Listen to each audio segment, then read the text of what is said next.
Dieu, nous voulons voir ta gloire descendre en ce lieu parmi nous. Dieu, nous voulons voir ta gloire descendre en ce lieu parmi nous. Bonjour à tous. Bonjour, bonsoir à tous. Voilà, heureux de vous retrouver pour une nouvelle vidéo. J'espère que vous persévérez dans les voies du Seigneur Jésus-Christ. Rien n'est facile sur cette terre.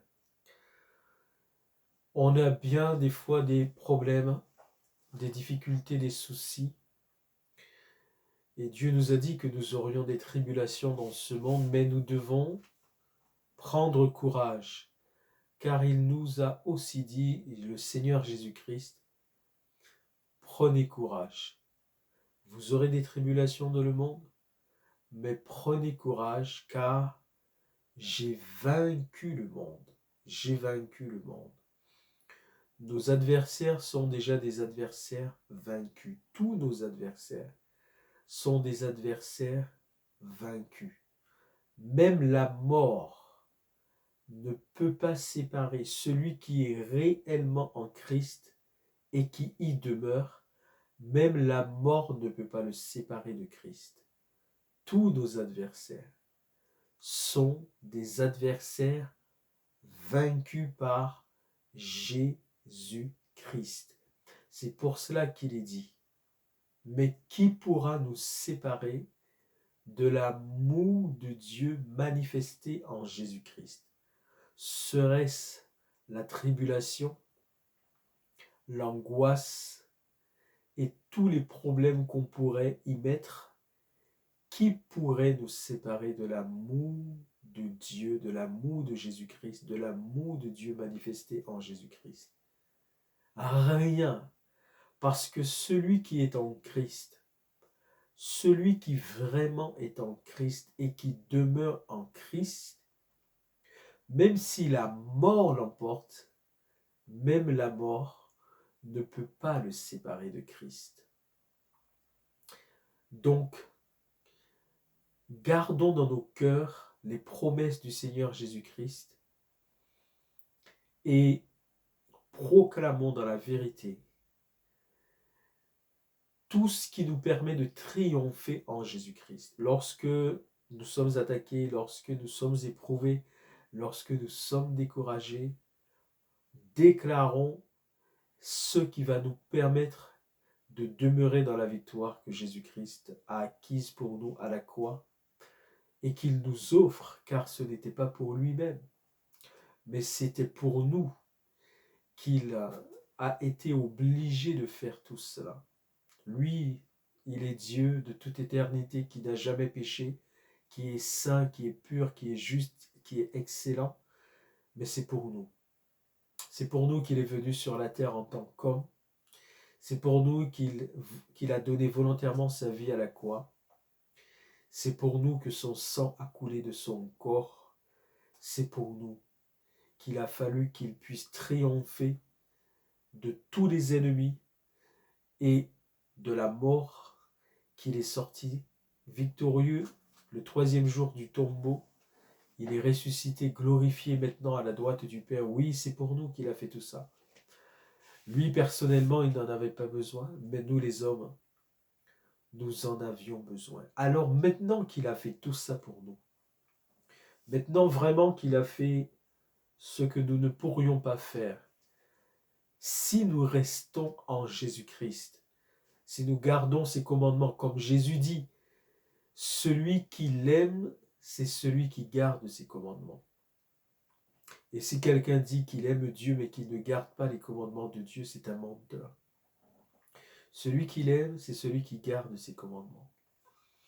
Si c'est le cas pour nous, alors qui peut nous séparer de Jésus-Christ et de son amour? Je vous propose de prier un instant avant que je puisse vous annoncer Le message du jour. Seigneur Jésus-Christ, notre Dieu, notre Créateur, tu as tout accompli à la croix pour nous sauver. Rien n'a été oublié. Tout ce qui devait être fait, tu l'as fait, Jésus-Christ, pour que nous puissions obtenir de toi la vie en abondance et la vie éternelle. Aide-nous, Seigneur Jésus-Christ, à ne pas perdre cette vie, mais à la garder dès maintenant et pour l'éternité. Que ton nom soit béni, Jésus-Christ. Amen. Alors aujourd'hui, je vais vous parler d'un message qui n'est pas... c'est un message encourageant. C'est un message qui doit encourager. Mais en même temps, cet encouragement, elle est obligée d'être faite par une mise en garde. Une mise en garde. Pour que nous soyons encouragés, il faut cette mise en garde. Le message que je vous annonce aujourd'hui est le suivant. Ça ne va peut-être pas plaire à tous, mais le message s'intitule « Très peu verront le Seigneur ». Très peu verront le Seigneur. Je lis pour vous dans l'Épître aux Hébreux, au chapitre 12 et le verset 14. Très peu verront le Seigneur. Il est dit ceci: recherchez la paix avec tous et la sanctification, sans laquelle personne ne verra le Seigneur.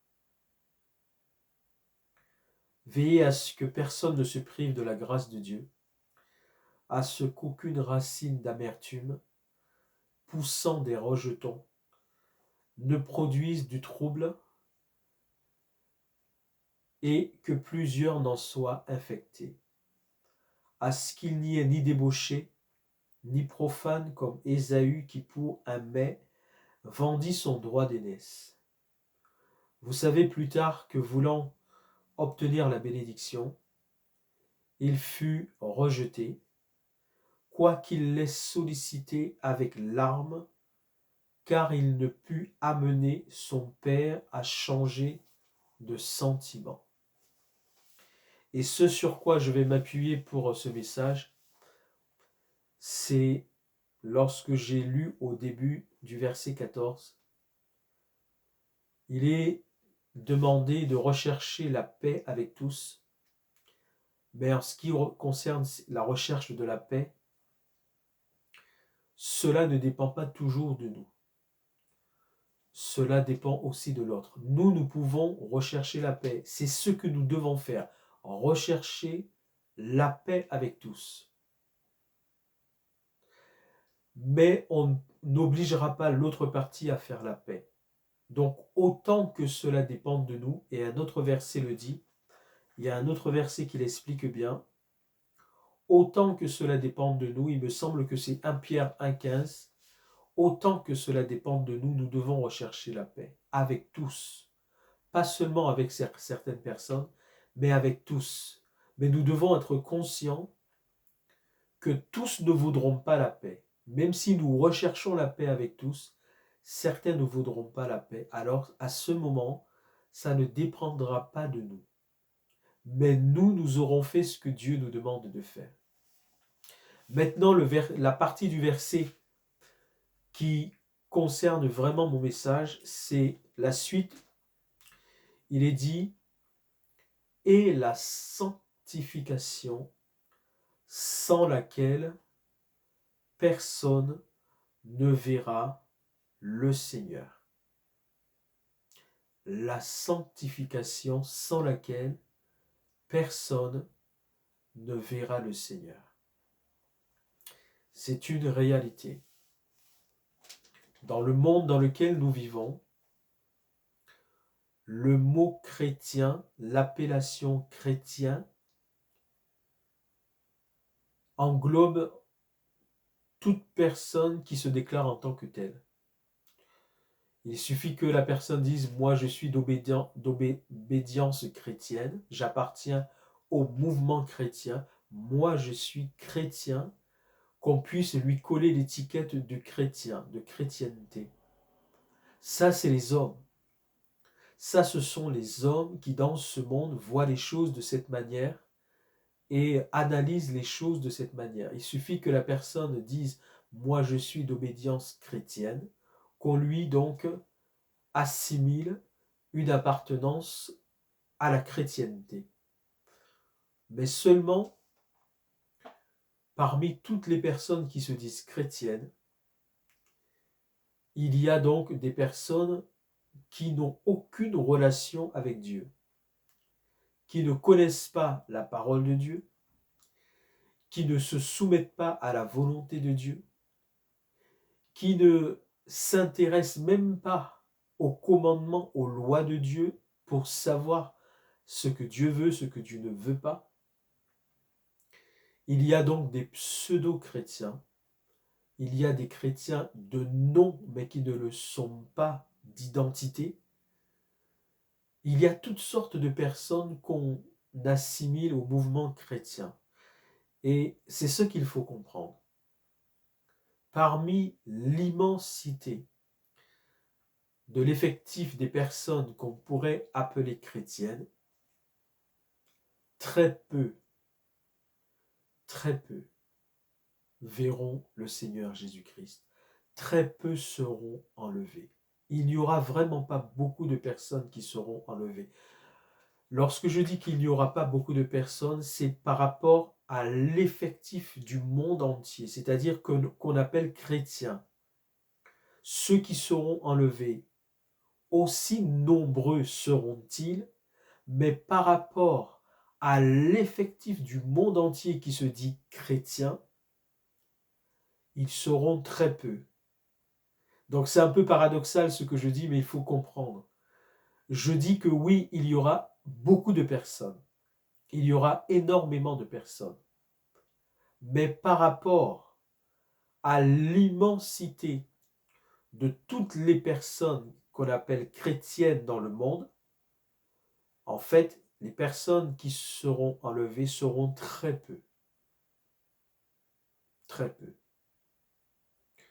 Parce que justement, l'Esprit Saint a fait mettre par écrit à l'auteur de l'Épître aux Hébreux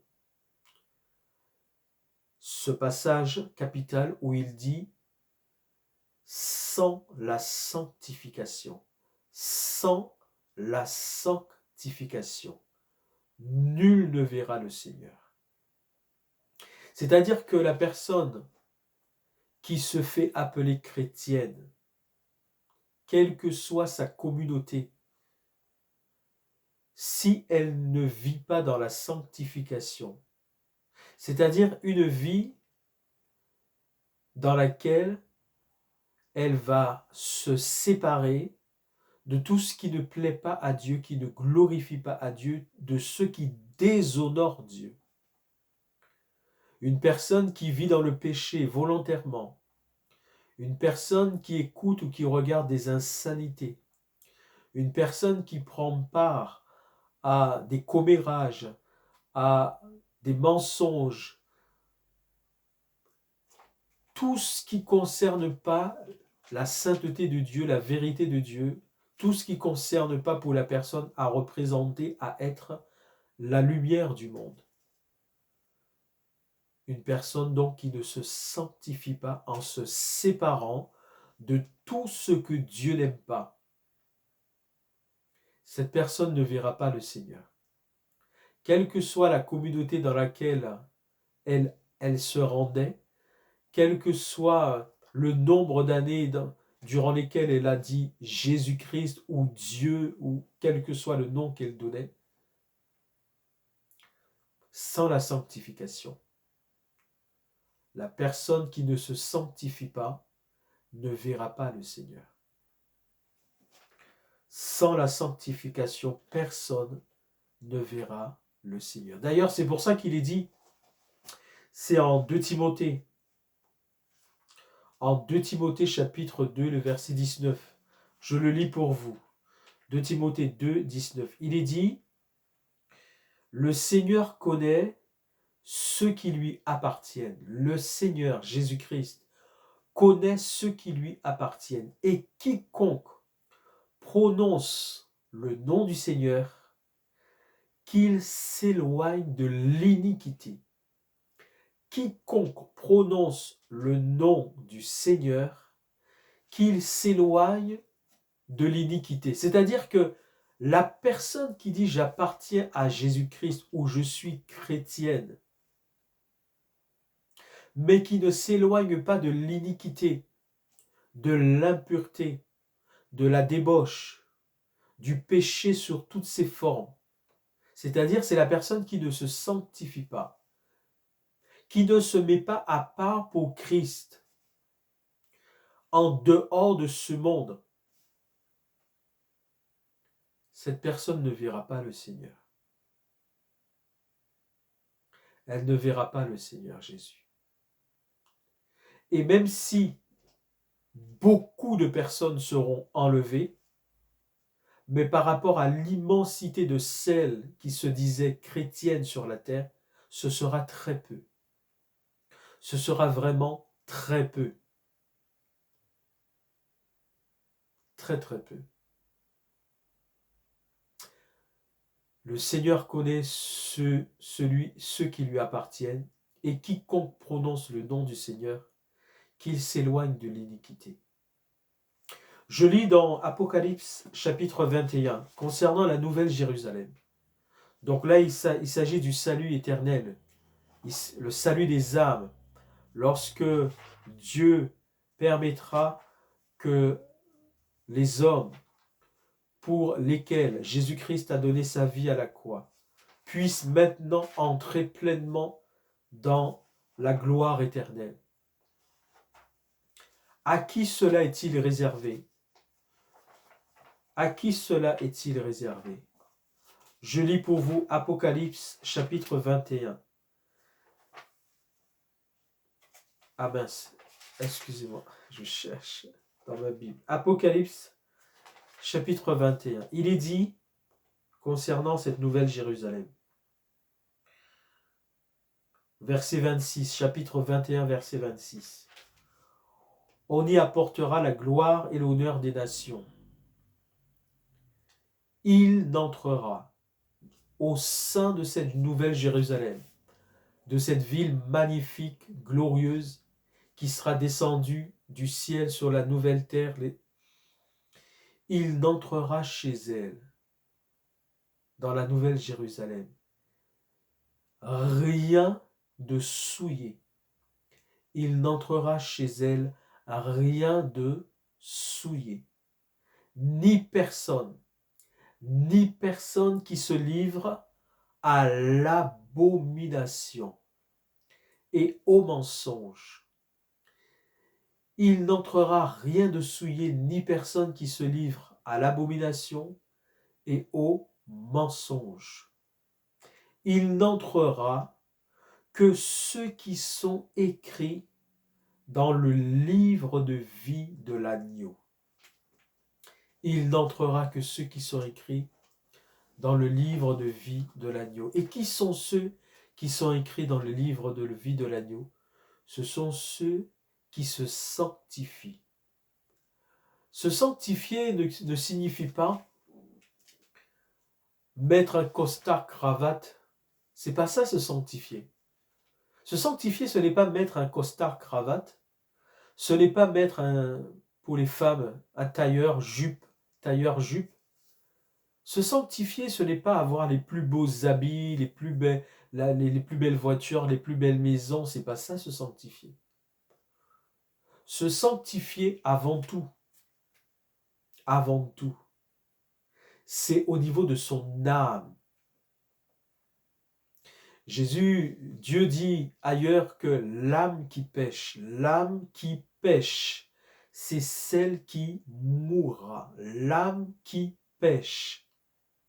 Se sanctifier avant tout, ça se passe dans notre homme intérieur, c'est-à-dire la personne que nous sommes vraiment, c'est-à-dire l'âme. La personne que nous sommes, c'est l'âme. Se sanctifier avant tout et premièrement, c'est une sanctification de l'âme. C'est pour ça que Jésus expliquait à ceux en Marc chapitre 7, à des personnes qui lui avaient fait le reproche qu'ils ne s'étaient pas lavé les mains avant de manger parce que c'était de la tradition au sein du peuple juif. Il leur a fait comprendre mais que ce n'est pas ceux qui entrent dans la bouche qui souillent l'homme dans la réalité, mais c'est ceux qui sortent de la bouche de l'homme qui souillent l'homme. Et là, il voulait dire, ceux qui entrent dans la bouche, ce sont les aliments, mais cela ne touchera que notre corps de chair et de sang qui est voué de toute façon à la destruction. Soit que nous allons mourir, soit que ce corps sera transformé si Jésus vient avant que la personne ne meure. Donc il disait ça dans la réalité, c'est pas vraiment ça qui souille quelqu'un. Ceux qui souillent vraiment quelqu'un, c'est ceux qui sortent de sa bouche. Parce que là, ce qui sort de la bouche de quelqu'un ne sort pas de son corps, mais sort de son âme. La personne à ce moment exprime réellement l'état de son cœur, l'état de son âme.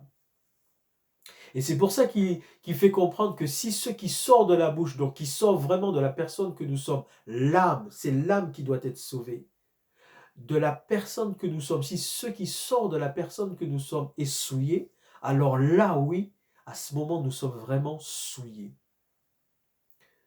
Les mauvaises pensées, les querelles, les meurtres, les adultères, les calomnies, les mensonges, ça nous souille, ça souille notre âme, parce que ça vient vraiment de notre âme.